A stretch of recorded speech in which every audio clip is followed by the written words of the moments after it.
Good morning class eighth. Last video में आपका first chapter complete हो गया था। ये तो नेक्स्ट ये आपका वीडियो जो बना रहे हैं इसमें आपका सेकेंड चैप्टर स्टार्ट करते हैं। ठीक है, ये चैप्टर है आपका log on to M S Access 2010। M S Access क्या होता है ये आप लोगों ने पहले नहीं पढ़ा है। जो आप इससे पहले की जितनी भी आपकी क्लासेस हुई, क्लास फर्स्ट से लेकर क्लास 7 तक आप लोगों ने पढ़ा है पावर पॉइंट, एक्सेल और वर्ड। एक्सेस जो है वो आपने नहीं पढ़ा है, वो क्लास 8th में है। उसके बाद सीधे क्लास 10th में भी इसका यूज़ होता है। तो एक्सेस सॉफ्टवेयर का आप लोगों ने बिल्कुल भी यूज़ नहीं किया है। इस क्लास में 3 चैप्टर्स में आपका एम एस एक्सेस बताया जाएगा। और एम एस एक्सेस जानने से पहले सबसे मेन चीज़ जो है वो ये जानना होता है कि डेटाबेस क्या होता है, क्योंकि एम एस एक्सेस जो है वो एक डेटाबेस सॉफ्टवेयर है। लेकिन डेटाबेस सॉफ्टवेयर है ये तो वर्ड समझ में आ जाता है, लेकिन डेटाबेस होता क्या है ये जानना सबसे ज़्यादा ज़रूरी है। देखो, डेटाबेस का मतलब होता है, 2 वर्ड से बनता है, डेटा और बेस। मतलब ऐसा मीडियम जिसमें आपको बहुत सारी जानकारी प्रोवाइड कराई जाए। ठीक है, तो डेटाबेस या बहुत सारी चीज़ें हो सकती हैं। अगर हम एम एस एक्सेस की बात ना करें, हम नॉर्मल बात करें, तो जो आपका अटेंडेंस रजिस्टर होता है वो भी एक टाइप का डेटाबेस होता है। डेटाबेस आपको इससे ज़्यादा क्लियर समझ में आएगा, क्योंकि डेटाबेस वर्ड जो है, ऐसे तो आपने बहुत बार डेटाबेस सुना है, लेकिन उसकी एक्चुअल मीनिंग क्या है वो जानना बहुत ज़रूरी है। तो डेटाबेस का मतलब होता है कि कलेक्शन ऑफ रिलेटेड इन्फॉर्मेशन। मतलब रिलेटेड इन्फॉर्मेशन का जो एक कलेक्शन होता है, जिससे हम जब भी चाहे जो भी जानकारी निकालना चाहे वो हम निकाल सकते हैं, उसी को बोलते हैं डेटाबेस। नॉर्मल लैंग्वेज में नॉर्मल उसमें देखा जाए तो जैसे आप लोगों का अटेंडेंस रजिस्टर होता है, तो अटेंडेंस रजिस्टर भी एक डेटाबेस का एग्जाम्पल है। उस अटेंडेंस रजिस्टर में आपकी पूरे साल भर की पूरी ओवरऑल अटेंडेंस होती है, कितने दिन आप लोग आए हैं, कितने दिन नहीं आए हैं, कितने दिन उसमें लीव है, कितने दिन उसमें एब्सेंट है, ये सारी जानकारी उसमें रहती है। तो पूरे साल भर की वो आपकी वर्किंग डेज की, जो स्कूल के वर्किंग डेज होते हैं, हॉलीडेज होते हैं, उन सब की इन्फॉर्मेशन उसमें रहती है। पीटीएम हर सारी जानकारी उसमें क्रिएट रखी रहती है। ठीक है, तो रिलेटेड डेटाबेस का मतलब यह है कि जो अटेंडेंस रजिस्टर है वो आपकी अटेंडेंस किसी इंडिविजुअल क्लास में, जैसे क्लास 8 है तो क्लास 8 में 2 सेक्शन है, तो क्लास ए का सेक्शन की अलग होगी और बी सेक्शन की अलग होगी। तो किसी इंडिविजुअल क्लास की उसमें जो भी बच्चे पढ़ रहे हैं उनकी ओवरऑल अटेंडेंस की इंफॉर्मेशन जो होती है वो हमारे अटेंडेंस रजिस्टर में होती है। तो वो भी एक टाइप का हमारा फाइल बेस्ड डेटाबेस है। मतलब वो सॉफ्टवेयर तो नहीं है, वो एक फाइल के फॉर्म में हमने डेटाबेस बना के रखा है, जिससे कि हमें उनकी जानकारी मिल जाए। ठीक है, तो उसी तरह से जब वही चीज़ सॉफ्टवेयर में आ जाती है तो वो थोड़ा ही कहानी अलग हो जाती है। आज के टाइम में जितने भी आप सिस्टम देख रहे हो, चाहे वो बैंकिंग सिस्टम हो, चाहे वो और किसी भी तरह के सोर्स हो, सब जगह पे डेटाबेस का यूज़ होता है। जब मैं नेटवर्किंग पढ़ाता हूँ तभी मैं ये कहता हूँ कि सब जगह नेटवर्किंग का यूज़ होता है। जब मैं डेटाबेस पढ़ाता हूँ तभी मैं ये कहता हूँ सब जगह डेटाबेस का यूज़ होता है। जब आप पाइथन पढ़ोगे तो भी आपको ये वर्ड सुनने में आएगा, सब जगह प्रोग्रामिंग लैंग्वेज का यूज़ होता है। देखो, ऐसा नहीं है कि सिर्फ एक चीज़ के यूज़ से वो चीज़ें बनती हैं। जो भी फैसिलिटी आपको मिल रही है, अगर बैंक आपको फैसिलिटी प्रोवाइड करा रहा है तो डेटा के कम्युनिकेशन में नेटवर्किंग का रोल है, डेटा के सेव करने में डेटाबेस का रोल है, और उसको उस तरह से डिज़ाइन करने में जिससे कि हर यूज़र उसको ईजिली एक्सेस कर सके, वो हमारा प्रोग्रामिंग लैंग्वेज का रोल है। तो ये सारी चीज़ों को मिलाकर वो एक पूरा आपका मॉड्यूल बनता है जिससे आप लोग उसको एक्सेस कर सकते हो। तो उसमें प्रोग्रामिंग लैंग्वेज भी होती है, डेटाबेस भी होता है और नेटवर्किंग भी होती है। तो अभी तो डेटाबेस का चैप्टर चल रहा है, तो जहाँ जहाँ डेटाबेस जैसे जैसे यूज़ किया जाएगा तो बताया जाएगा कि कहाँ कहाँ पे डेटाबेस यूज़ करते हैं। देखो, आधार नंबर है, तो आधार नंबर क्या है, वो आधार सारे इंडिया में जितने भी लोग हैं सभी लोगों के पास आधार नंबर अलॉट किया गया। जिनके पास नहीं भी है उनको भी धीरे धीरे अलॉट करने की कोशिश, मतलब उनको भी अलॉट किया जाएगा।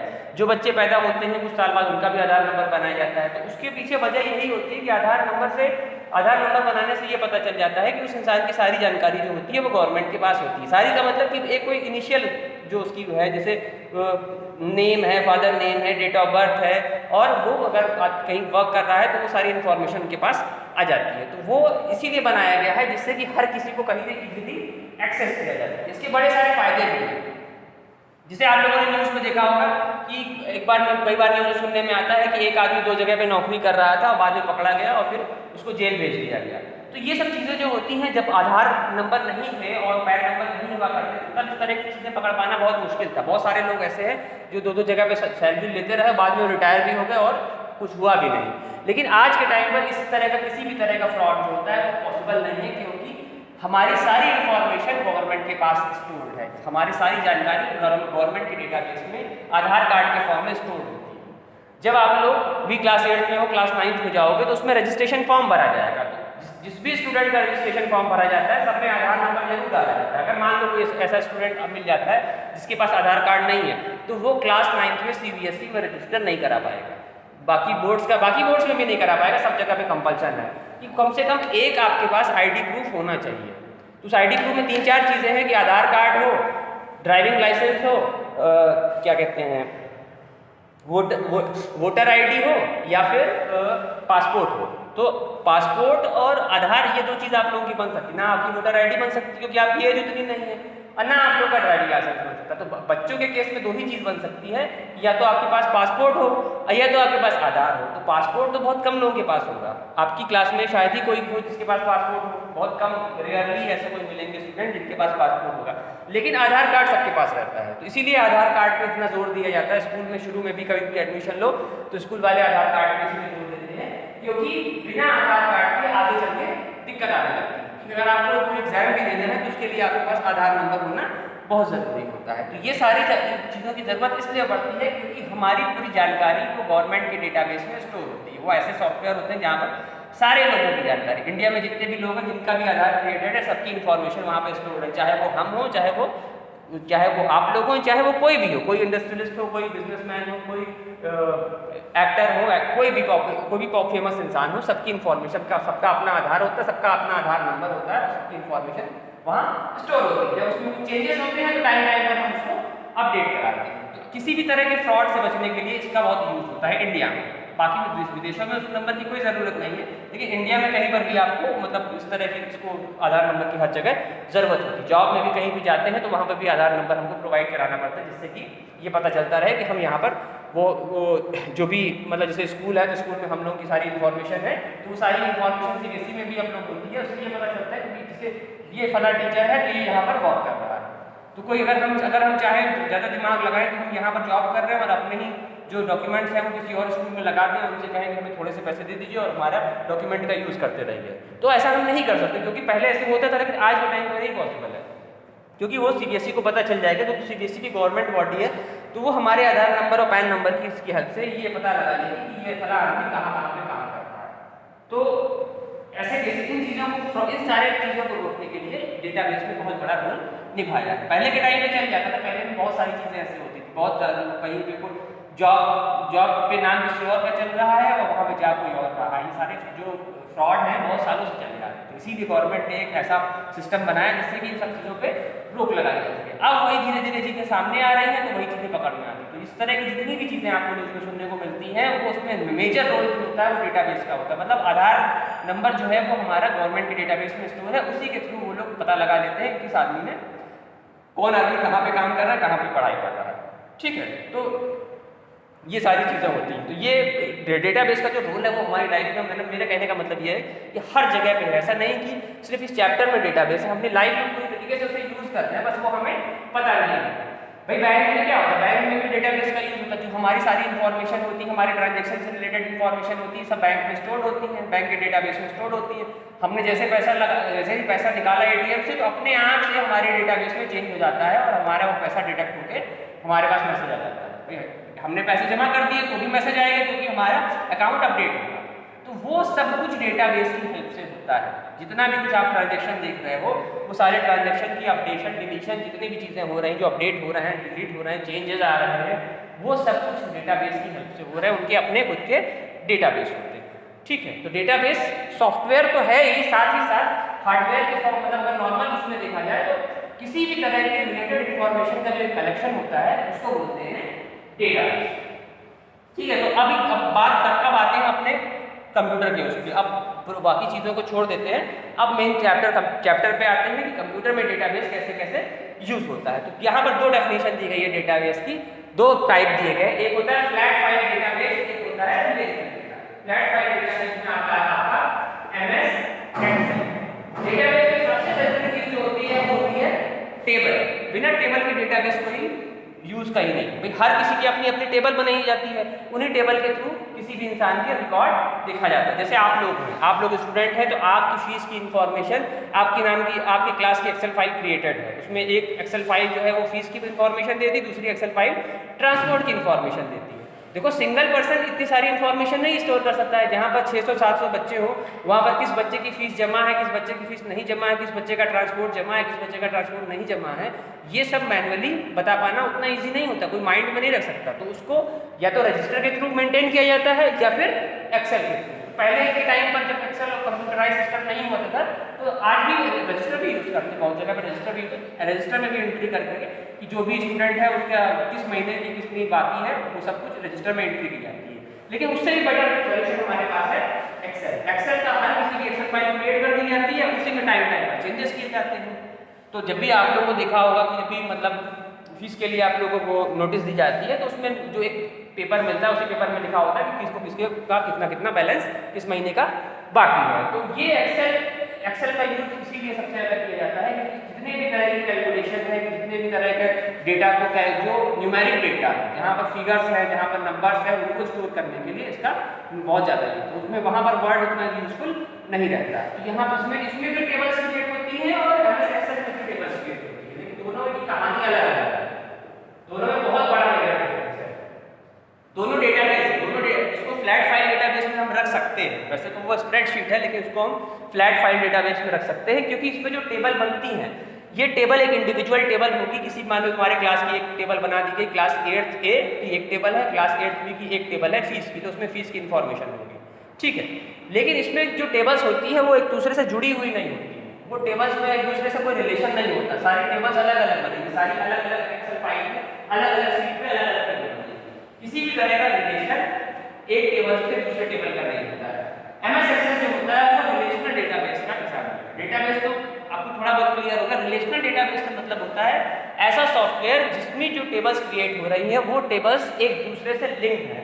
अगर हम एक टेबल में चेंज करते हैं तो ऑटोमेटिकली बाकी की वो, जैसे मान लीजिए कोई एक स्टूडेंट है, उस स्टूडेंट का नाम हमने कुछ चेंज किया, एक सिंगल स्टूडेंट है, उसका नाम हमने कुछ चेंज किया, तो उस स्टूडेंट का नाम अगर एक टेबल में चेंज हुआ तो उससे रिलेटेड जितनी टेबल क्रिएट होंगी सब में ऑटोमेटिकली उसका नाम चेंज होगा। तो रिलेशनल डेटाबेस का फायदा यही होता है कि रिलेशनल डेटाबेस से सारी टेबल्स एक दूसरे से ज्वाइन होती हैं। कैसे होती हैं वो आगे बताएंगे, किस तरह से क्रिएट होती है वो भी आगे बताएंगे, बहुत डिटेल में वैसे नहीं है आपके जो कोर्स में, लेकिन जितना है उतना तो बताएंगे ही बहुत, क्योंकि ये तो बहुत वास्ट चीज़ है, बहुत आगे हाई लेवल की भी है। एमएस एक्सेल में तो पूरा वर्क होता है, और भी इस तरह के बहुत सारे सॉफ्टवेयर आते हैं।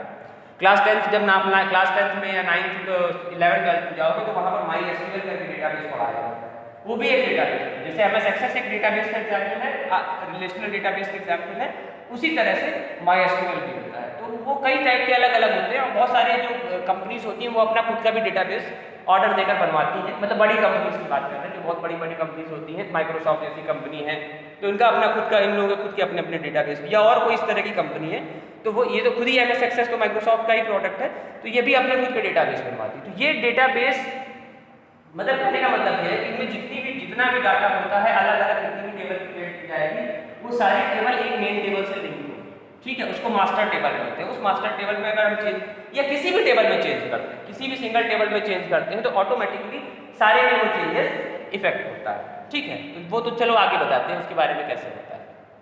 तो एक्सेल और एक्सेस में डिफरेंस यही होता है कि ये तो नॉर्मल, इसको हम फ्लैट फाइल डेटाबेस कहते हैं, लेकिन ये होता है हमारा स्प्रेडशीट सॉफ्टवेयर होता है। ये होता है हमारा RDBMS, मतलब relational database management system. DBMS का मतलब होता है डेटाबेस मैनेजमेंट सिस्टम, और अगर R लगा हुआ है तो वही हो जाता है relational data, RDBMS relational database मतलब रिलेशनल डेटाबेस मैनेजमेंट सिस्टम। तो इसमें जितनी भी फाइल क्रिएट होंगी सब एक दूसरे से लिंक होंगी, और उसके जो भी चेंजेस होंगे वो एक दूसरे को इफेक्ट करते हैं, ठीक है। तो अभी तो इसमें थोड़ा सा इसको बताते हैं, उसके बाद जब नेक्स्ट क्लास होगी, देखो इसमें तो मेजर चैप्टर तो ये प्रैक्टिकल वाला है, लेकिन इसमें थ्योरेटिकल पार्ट भी अच्छा खासा है, तो उसको कोशिश करेंगे कि हो सकता है प्रैक्टिकल आप लोग प्रैक्टिकल कर तो नहीं सकते हो वीडियोस के थ्रू, लेकिन प्रैक्टिकल देख सकते हो कि किस तरह से टेबल क्रिएट हो रही है, किस तरह से टेबल में वैल्यूज़ को इंसर्ट कराया जा रहा है, ठीक है। और उनकी वैल्यूज़ की भी अपनी अपनी प्रॉपर्टीज़ होती हैं, बहुत सारी चीज़ें इसमें होती हैं, वो जैसे जैसे चैप्टर आगे बढ़ेगा उसको एक्सप्लेन करेंगे। लेकिन अभी स्टार्टिंग वाले पार्ट में बता दें कि मतलब डेटा DBMS है, डेटाबेस मैनेजमेंट सिस्टम। ठीक है, जैसे आप लोगों ने MS ऑफिस का नाम सुना, ठीक है। MS ऑफिस में टोटल 9 टाइप के सॉफ्टवेयर होते हैं। MS ऑफिस एक सॉफ्टवेयर पैकेज होता है। MS ऑफिस का नाम सबने सुना होगा। MS ऑफिस एक सॉफ्टवेयर पैकेज होता है, इसमें टोटल 9 टाइप के सॉफ्टवेयर होते हैं, जिसमें से हमको 4 टाइप के पढ़ाए जाते हैं। बाकी के जो 5 टाइप के हैं उनका बहुत रेयरली यूज होता है, इसलिए वो कोर्स में नहीं रखे गए। सबसे पहले हम लोग पढ़ते हैं MS वर्ड, सब इसी के पार्ट MS वर्ड। उसके बाद सेकंड आता है आपका पावर पॉइंट, जो आप लोग छोटी क्लास में पढ़ते आ रहे हैं, MS पावर पॉइंट, वो भी इसी का MS ऑफिस का ही पार्ट है। थर्ड आता है आपका MS एक्सेल, जो आपने पढ़ा है पहले 7th में भी पढ़ा है, और लास्ट में आपके आता है MS एक्सेल। तो वो ये चारों आपको कोर्स में पढ़ाएगा, और भी जो है उनको नहीं पढ़ाएगा, क्योंकि वो बहुत स्पेसिफिक यूज वाले होते हैं, तो वो कोर्स में नहीं रखे गए, उनका कोई खास यूज भी नहीं होता, बहुत रेयरली कहीं कहीं पे यूज होते हैं। तो जहाँ पे यूज होते हैं उसके हिसाब से लोग समझ लेते हैं। MS ग्रूवी, MS OneNote, इस तरह करके बहुत सारे, कई 5 और हैं, उनके नाम तो याद है लेकिन उनका कोई यूज नहीं है। ठीक है, तो ये MS वर्ड टाइपिंग के लिए यूज होता है, पावर पॉइंट आपका प्रेजेंटेशन बनाने के लिए यूज होता है, एक्सेल जो है वो स्प्रेडशीट होती है, किसी भी तरह की कैलकुलेशन के लिए हम एक्सेल का यूज करते हैं। लास्ट में हमारा आता है MS एक्सेस। तो MS एक्सेस हमारा होता है डेटाबेस मैनेजमेंट सिस्टम। ये एक ऐसा सॉफ्टवेयर है जो बहुत सारे डेटा को कलेक्ट करके रख सकता है। इसमें लगभग 10 लाख लोगों की, अगर इसे एक सिंगल सॉफ्टवेयर का यूज करके 10 लाख से भी ज़्यादा लोगों की इंफॉर्मेशन स्टोर की जा सकती है। हालांकि किसी कंपनी में उतनी ज़रूरत पड़ती नहीं है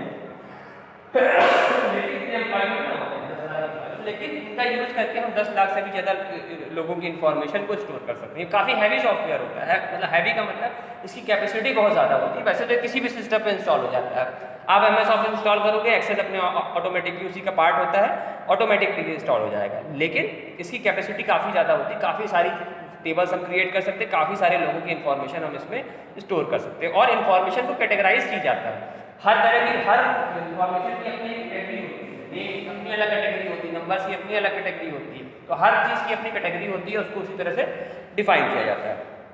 आगे के जैसे जैसे वीडियोस आएंगे उसमें हम आपको बताएंगे कि कौन सा डेटा टाइप, कौन सी चीज़, कौन से नेम के लिए हम क्या यूज़ करते हैं, डेट ऑफ बर्थ के लिए क्या यूज़ करते हैं, अमाउंट जो है अगर फी अमाउंट है तो उसके लिए हम कौन सा क्या यूज़ करते हैं। तो ये सारी चीज़ें आगे चलकर आपको बताई जाएंगी, और कोशिश करेंगे कि लैब में भी आपको उसको प्रैक्टिकल भी करके दिखा दें। आप खुद से तो प्रैक्टिकल आप लोग नहीं ट्राई कर सकते, मोबाइल में तो ऐसा सिस्टम नहीं होता है, मोबाइल में हो भी नहीं पाएगा, पॉसिबल भी नहीं होता। मोबाइल में MS एक्सेस तो हो जाएगा लेकिन उस पर कर पाना पॉसिबल नहीं, थोड़ा डिफिकल्ट होता है, टाइम टेकिंग भी बहुत ज़्यादा होता है, हमें टाइप करने में भी दिक्कत होती है। लेकिन जब भी स्कूल खुलेगा तो उसको प्रैक्टिकल को उसको क्लास लैब में रन करा के दे। देखो बेटा, कोशिश ये की जा रही है कि जो भी थ्योरेटिकल वाला पार्ट है वो वीडियोस के थ्रू क्लियर कर दिया जाए। तो जब भी अगर मान लो नवंबर में स्कूल खुलता है, अक्टूबर में खुलता है, सितंबर में खुलता है, जब भी स्कूल खुलता है तो सिर्फ आपको प्रैक्टिकल वाले पार्ट में ही कवर कराना रहेगा, और थ्योरी वाला पार्ट जो भी रहेगा वो तो आप लोग अपने घर से भी कंप्लीट कर सकते हो। क्योंकि अगर स्कूल खुलेगा भी तो वो स्कूल नॉर्मल स्कूल की तरह नहीं चलेगा, उसकी टाइमिंग भी कम रहेगी और डेली आपको क्लास भी नहीं करनी होगी, और डेली आपकी सारी क्लासेस भी नहीं हो पाएंगी। तो जो भी सिचुएशन है उसके अकॉर्डिंग ही काम करना होगा। तो प्लीज़ आप वीडियो जरूर देखें, उससे आपको चीज़ें क्लियर होंगी। अब बार बार इस चैप्टर को फिर से एक्सप्लेन कर पाना पॉसिबल नहीं, क्योंकि टाइम जिससे निकलता जा रहा है। तो अगर कोई ये सोचता है कि जब स्कूल खुलेंगे तो फिर से सारे चैप्टर रिवाइज कराए जाएंगे, तो ये इम्पॉसिबल है। अब वो चैप्टर रिवाइज कराए जाएंगे या पढ़ाए जाएंगे, वो पॉसिबल नहीं। जो चैप्टर एक बार कंप्लीट हो गया वो अब कंप्लीट माना जाएगा, वो ये माना जाएगा कि वो बता दिया गया है। ज़्यादा से ज़्यादा उसका वीडियो प्रोवाइड करें, लेकिन फिर से उस चैप्टर को पूरा एक्सप्लेन करना वो इस टाइम पर पॉसिबल बिल्कुल भी नहीं है। ठीक है, तो आप लोग उसको वीडियोस को देखते रहें टाइम पर, जब भी आपको टाइम मिले, और फॉलो करते रहें सारी चीज़ों को। जो भी नोट्स बनाए जा रहे हैं वो भी आगे चल के आपके टेस्ट भी होंगे, वो भी ऑनलाइन मीडियम के थ्रू होंगे। Okay, thank you.